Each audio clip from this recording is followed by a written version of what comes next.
작은 예수 친구들에게 알려주는 온라인 예배 에티켓. 예배 시작 전 지켜야 할 에티켓에 대해 알려줄게요. 첫 번째, 단정한 옷으로 갈아입고 머리도 빗으며 목장과 마음가짐을 정돈해요. 두 번째, 핸드폰 알림을 끄고 주변을 정돈하여 예배드리기 쾌적한 환경을 만들어요. 세 번째, 성경책과 헌금을 준비해두어요. 다음은 예배를 드리며 지켜야 할 에티켓이에요. 첫 번째, 교회에서 드리는 예배처럼 동일한 마음가짐으로 예배드려요. 두 번째, 누워있거나 음식을 먹는 행동은 삼가해요. 세 번째, 찬양을 할 땐 기쁜 마음으로 일어나서 샤이니 선생님들을 따라해요. 네 번째, 말씀은 큰 소리로 따라 읽고 기도가 끝나면 큰 소리로 아멘해요. 마지막으로 예배 후에 해야 할 행동에 대해 알려줄게요. 첫 번째, 예배가 끝날 때까지 경건한 마음으로 예배드려요. 두 번째, 광고 내용도 잘 기억해두어요. 세 번째, 준비한 헌금은 저금통이나 성경책에 잘 모아두었다가 교회에 출석할 때 드리도록 해요.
하나님 나라와 우리 위하여 너희는 기도하라.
사도신경으로 예배를 시작하겠습니다. 전능하사 천지를 만드신 하나님 아버지를 내가 믿사오며 그 외아들 우리 주 예수 그리스도를 믿사오니 이는 성령으로 잉태하사 동정녀 마리아에게 나시고 본디오 빌라도에게 고난을 받으사 십자가에 못 박혀 죽으시고 장사한 지 사흘 만에 죽은 자 가운데서 다시 살아나시며 하늘에 오르사 전능하신 하나님 우편에 앉아 계시다가 저리로서 산 자와 죽은 자를 심판하러 오시리라. 성령을 믿사오며 거룩한 공예와 성도가 서로 교통하는 것과 죄를 사하여 주시는 것과 몸이 다시 사는 것과 영원히 사는 것을 믿사옵나이다. 아멘. 사랑의 하나님 아버지, 한 주간도 서부제일교회 유초등부 친구들을 안전하게 지켜주시니 감사합니다. 우리 모두는 코로나19라는 고난의 시기를 보내고 있습니다. 저희들이 이 고난의 시기에 하나님을 잊지 않고 믿음을 지키며 승리할 수 있도록 은혜를 내려주세요. 이 시간 우리가 마음을 다해 하나님께 예배를 드립니다. 우리의 찬송과 기도, 가정에서 따로 준비한 예물을 받아주세요. 그리고 설교 말씀 잘 듣고 예수님을 닮아가는 작은 예수 친구들이 되게 해주세요. 예수님의 이름으로 기도드립니다. 아멘.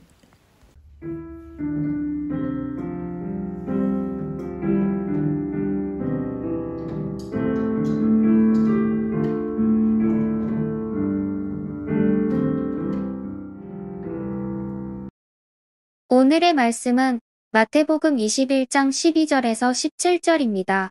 예수께서 성전에 들어가셨습니다. 예수님께서는 성전에서 사고 파는 사람들을 모두 내쫓으시며 돈 바꾸어 주는 사람들의 책상과 비둘기 파는 사람들의 의자를 둘러엎으셨습니다. 그리고 사람들에게 말씀하셨습니다. 내 집은 기도하는 집이라 불릴 것이다 라고 성경에 기록되어 있는데 너희는 오히려 강도들의 소굴로 바꾸어 버렸다. 성전에서 보지 못하는 사람들과 다리를 저는 사람들이 예수께 오자 예수님께서는 그들을 고쳐주셨습니다. 대제사장들과 율법학자들이 예수님께서 하신 여러 가지 놀라운 일들과 다윗의 자손에게 호산나 라고 외치는 아이들을 보았습니다. 그들은 매우 화가 났습니다. 그래서 예수님께 말했습니다. 이 어린 이들이 말하는 것이 들립니까? 예수님께서 대답하셨습니다. 그렇다. 너희는 성경에서 읽지 못하였느냐? 어린이와 젖먹이들의 입으로 찬양을 준비하셨다. 예수님께서 그곳을 떠나 베단이라는 마을로 가셔서 거기서 밤을 보내셨습니다. 아멘. 여러분, 아주 새하얗고 예쁜 장식용 강아지 인형이 있다고 한번 생각을 해보세요.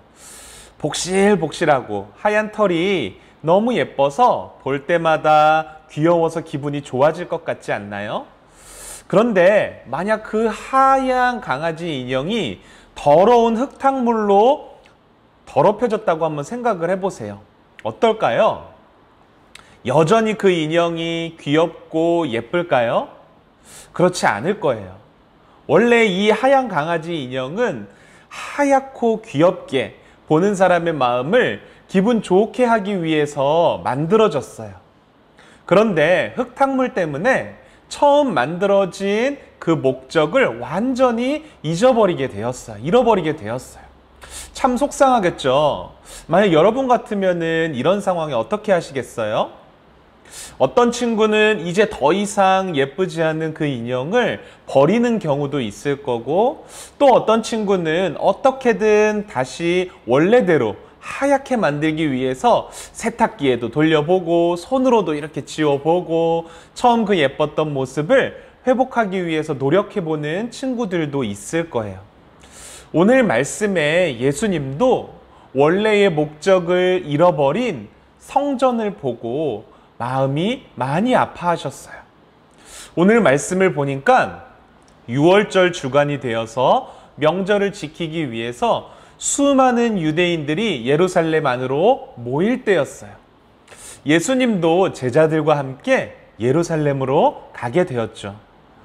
예수님께서 예루살렘으로 들어가실 때 수많은 예루살렘 사람들이 모여서 성문 밖까지 모여서 예수님께 호산나 호산나 이렇게 외치면서 다윗의 자손으로 오신 예수님을 환영하고 높여드렸어요. 그렇게 예루살렘으로 들어오신 예수님은 성전으로 가시게 되셨어요. 여러분은 성전이 뭐 하는 곳인지 알고 있나요? 성전은 하나님의 백성들이 하나님께 기도하고 예배하는 그러한 장소예요. 하나님은 이 성전을 통해서 백성들과 함께 하신다라는 사실을 보여주셨어요. 이 성전을 살펴보면은, 성전 건물을 이렇게 살펴보면은 가장 안쪽에 성전 건물이 있었고요. 그리고 그 바깥쪽으로 벽과 문으로 이렇게 둘러싸인 여러 공간들이 있었는데 가장 안쪽부터 유대인 남자들이 예배를 드릴 수 있었고요. 그 바로 앞에, 그 바깥에는 유대인 여자들이 모여서 예배를 할 수 있는 공간이었고, 또 가장 바깥쪽에는 외국인들이 각각 예배를 드릴 수 있는 공간으로 특별히 하나님께서 정해 놓으셨어요. 예수님은 그 중에서 성전의 가장 바깥쪽에 있는 외국인들이 예배하는 장소에서 굉장히 충격적인 장면을 보게 되었어요. 하나님께 기도드리고 예배해야 할 성전 안에 제사에 쓰일 짐승을 팔기 위해서 장사하는 사람들이 북적북적 대고 있었던 거예요. 뿐만 아니라 외국인들에게 성전에서만 쓰이는 그 돈이 있었어요. 성전에서만 쓰이는 돈으로 환전해주는, 돈을 바꿔주는 그 환전상들이 사람들에게 흥정을 하고 있었던 거예요. 또한 성전 성전 안에 이 거리를 지름길로 이용하기 위해서 가로질러 다니는 사람들까지 북적북적 대고 있었어요. 정신이 하나도 없었어요. 예수님의 눈에 들어온 이 성전의 모습은 원래 그 성전의 목적과 완전하게 다른, 그 목적을 완전하게 잃어버린 그러한 모습이었어요. 마치 흙탕물을 뒤집어 쓴 강아지 인형처럼 말이에요. 예수님은 그곳에 있던 사람들에게 화를 내시면서 모두 쫓아내셨어요. 돈을 바꾸는 사람들의 상도 다 엎어버리셨고, 비둘기와 양을 파는 사람들의 의자도 다 엎어버리셨어요. 그리고 성전을 가로질러 다니는 사람들도 그곳으로 다니는 것을 허락하지 않으셨어요. 여러분, 예수님이 왜 이렇게 화를 내시면서 사람들을 쫓아내셨을까요? 예수님은 사람들이 아주 중요한 사실을 깨닫기를 원하셨던 거예요. 그래서 사람들에게 이렇게 말씀하셨어요. 성경에 기록된 내 집은 모든 민족이 기도하는 집이라고 불릴 것이라는 말씀을 너희는 알지 못하느냐? 어찌하여 이 성전을 강도의 소굴로 만들었느냐? 그러니까 성전의 원래 목적은 하나님께 기도하며 예배하는 곳이라는 것을, 이 원래 목적을 사람들이 깨닫기를 원하셨던 거예요. 맞아요. 사람들은 원래의 목적을 완전히 잃어버리고 성전에서 장사를 했어요. 그것도 그냥 평범한 물건을 사고 파는 이런 장사가 아니라 공정하지 못한 방법으로 돈을 벌어들이고 있었던 거예요. 6월절에는 세계 곳곳에 있는 흩어진 모든 유대인들이 예루살렘으로 다 모이기 때문에 아주 먼 곳에서 오는 사람들도 있었거든요. 외국에 사는 사람들은 먼 거리를 와야 하기 때문에 하나님께 제사 드릴 때 쓰일 그 희생 제물을, 짐승들을 가져오기가 굉장히 어려웠어요. 먼 거리를 걸어서 이렇게 오다 보면은 그 짐승이 죽어버리기도 했고, 그 짐승을 온전히 하나님께 드릴 만한 그런 흠없는 짐승으로 가져와야 되는데 그러기가 어려웠었던 거예요. 그래서 그 외국인 먼 길을 오는 사람들에게 희생 제물에 쓰일 짐승들을 어떻게 팔았냐면 제값을 주고 판 게 아니라 아주 비싼 돈으로, 비싼 가격을 주고 팔았던 거예요. 그들은 하나님을 예배하는 이 성전을 자신의 욕심과 이기적인 마음으로 사용하고 있었던 거예요. 예수님은 그런 욕심과 이기심에 사로잡혀서 하나님의 성전을 더럽히고 있었던 사람들을 다 물리치셨어요. 그리고 다시 성전이 원래의 모습으로, 원래의 그 목적대로 회복되기를 원하셨어요. 여러분, 오늘 말씀에서 예수님이 하신 일들을 한번 잘 생각해 보세요. 예수님은 백성들이 하나님과 만나고 그분께 예배하는 그 원래의 목적을 잃어버린 성전을 다시 깨끗하게 회복시키셨어요. 근데 여러분, 성전이 왜 이렇게 원래의 목적을 잃어버리게 되었는지 알아요? 왜 사람들은 하나님께 예배해야 할 성전 안에서 장사를 하고 그것도 아주 나쁜 방법으로 장사를 했던 걸까요? 그것은 그 사람들 안에 죄가 있었기 때문이에요. 이 사람들 안에 있는 죄 때문에 성전이 원래 목적을 잃어버리고 더럽혀진 거예요. 여러분들은 혹시 죄가 뭔지 아나요?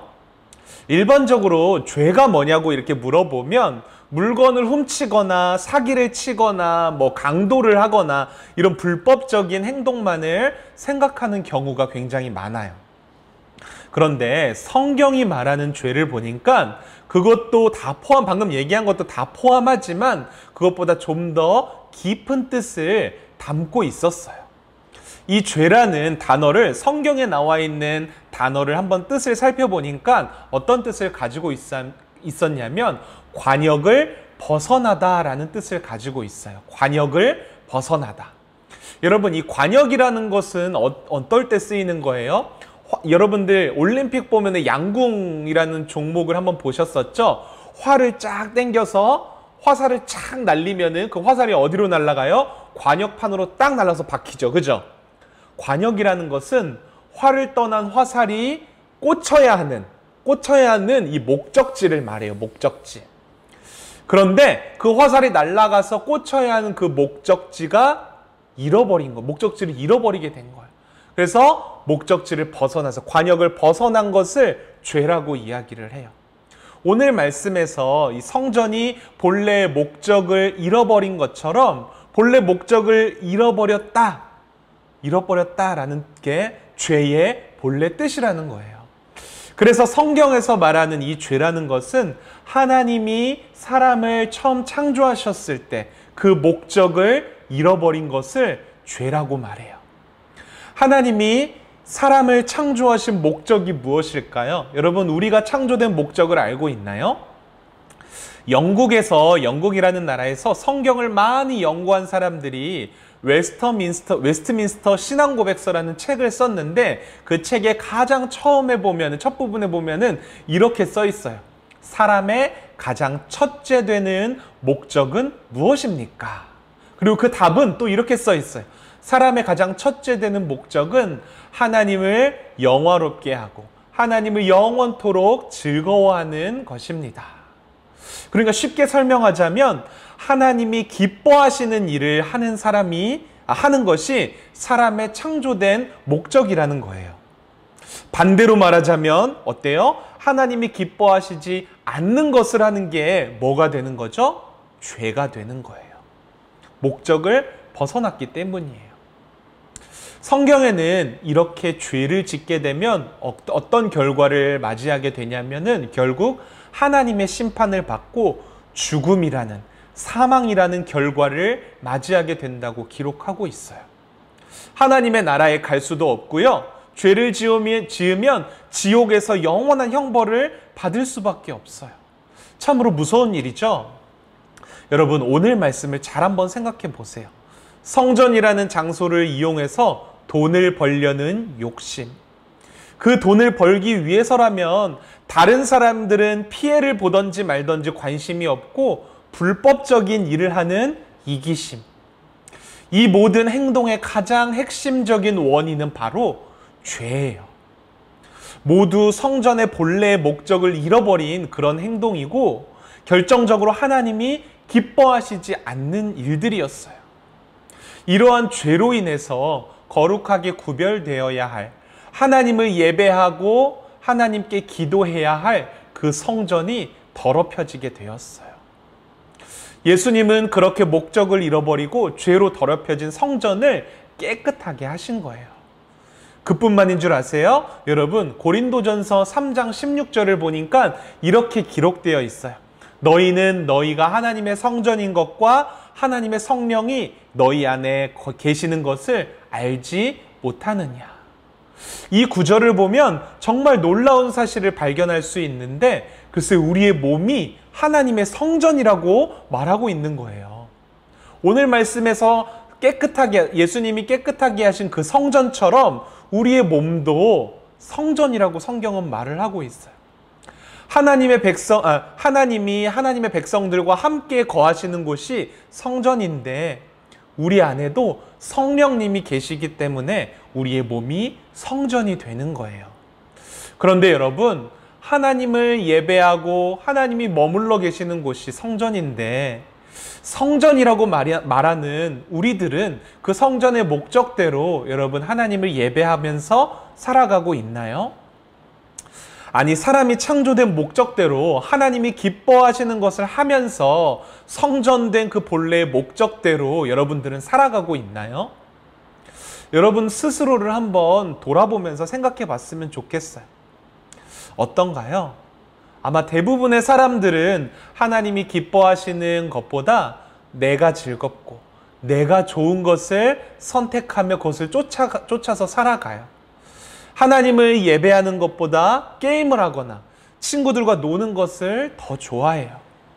이처럼 우리들의 모습 속에서도 죄를 발견할 수가 있는 거예요. 마치 오늘 말씀에서 목적을 잃어버리고 더러워진 성전처럼 성전인 우리도 죄 때문에 목적을 잃어버린 삶을 살아가고 있다는 거예요.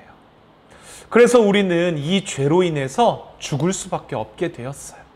하나님의 나라에도 가지 못하게 되었어요. 지옥에 갈 수밖에 없게 된 거예요. 여러분 너무 무섭지 않나요? 그런데 여러분, 그런 우리에게 정말로 기쁜 소식이 들려왔어요. 오늘 말씀에서 성전을 깨끗하게 하신 예수님은요, 우리 안에 있는 죄의 문제까지도 깨끗하게 해주시는 그런 분이라는 거예요. 어떻게 그렇게 하실 수 있을까요? 예수님께서 우리가 받아야 할 그 죄의 벌을 모두 다 대신해서 받아주셨거든요. 여러분, 예수님이 왜 십자가에서 죽으셨는지 알아요? 저와 여러분들이 지은 죄 때문이에요. 예수님은 우리 모두의 죄를 대신해서 그 십자가에서 못 박혀서 피 흘리시고 죽으신 거예요. 그리고 죽어서 끝난 것이 아니라 그 죽음을 이기시고 3일 만에 부활하셨어요. 그래서 그 예수님을 믿는 사람들에게 죄를 깨끗하게 해주셨어요.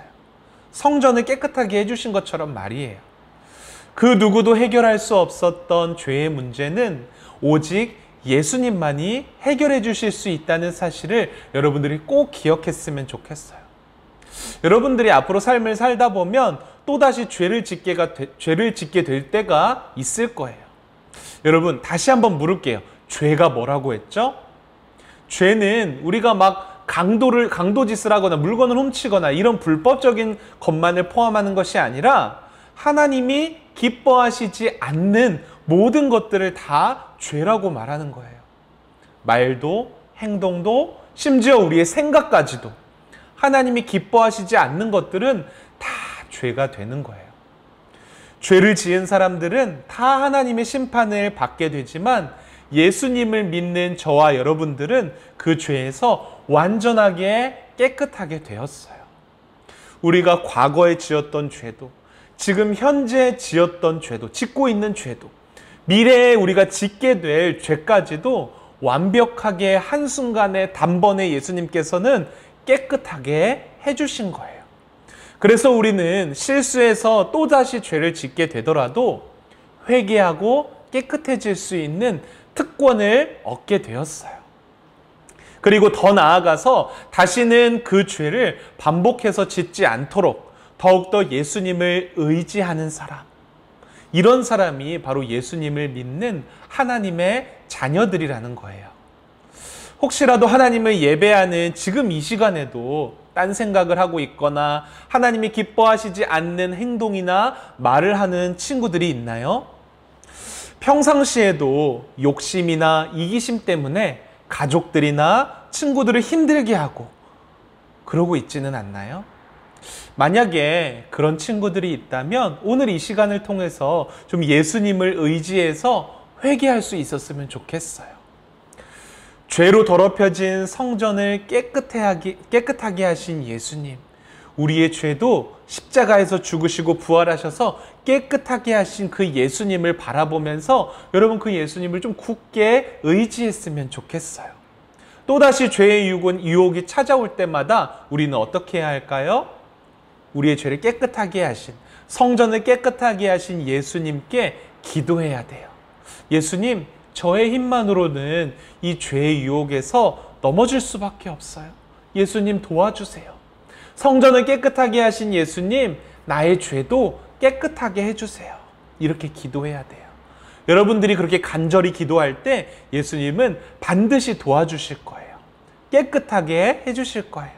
이 사실을 기억하면서 예수님을 의지해서 하나님을 예배하는 성전이자 하나님이 기뻐하시는 그런 작은 예수 유초등부 친구들이 되기를 바랄게요. 함께 기도하겠습니다. 하나님 아버지, 오늘도 주시는 생명의 말씀을 통해서 죄 때문에 원래 목적을 잃어버린 그 성전을 깨끗하게 하신 예수님에 대해서 다시 한번 생각해 보게 하셔서 참으로 감사를 드립니다. 뿐만 아니라 죄로 인해 죽어가는 우리를 위해 십자가를 지시고 부활하심으로 우리를 깨끗하게 해주셨음에 정말로 감사를 드립니다. 우리의 구원자 예수님을 우리가 의지하여서 하나님이 창조하신 그 목적대로 하나님이 기뻐하시는 일을 하며 하나님을 예배하는 성전의 모습으로 회복할 수 있도록 우리를 붙들어 주세요. 예수님의 이름으로 기도합니다. 아멘. 다 같이 주기도문으로 예배를 마치도록 하겠습니다. 하늘에 계신 우리 아버지여, 이름이 거룩히 여김을 받으시오며 나라가 임하옵시며 뜻이 하늘에서 이루어진 것 같이 땅에서도 이루어지이다. 오늘날 우리에게 일용할 양식을 주시옵고 우리가 우리에게 죄 지은 자를 사하여 준 것 같이 우리의 죄를 사하여 주시옵고 우리를 시험에 들게 하지 마시옵고 다만 악에서 구하시옵소서. 나라와 권세와 영광이 아버지께 영원히 있사옵나이다. 아멘. 작은 예수 소식을 전해드릴게요. 오늘도 각자의 자리에서 예배드리는 유초등부 친구들을 축복합니다. 코로나19로 사회적 거리두기 단계가 내려가기 전까지 온라인 예배로 드립니다. 코로나로 인해 교회에 모이진 못하지만 집에서 하나님의 말씀을 기억하며 필사운동에 참여하는 작은 예수 친구들이 되길 바라요. 준비한 헌금은 따로 저금통이나 성경책에 모아두었다가 교회에 출석할 때 드려요.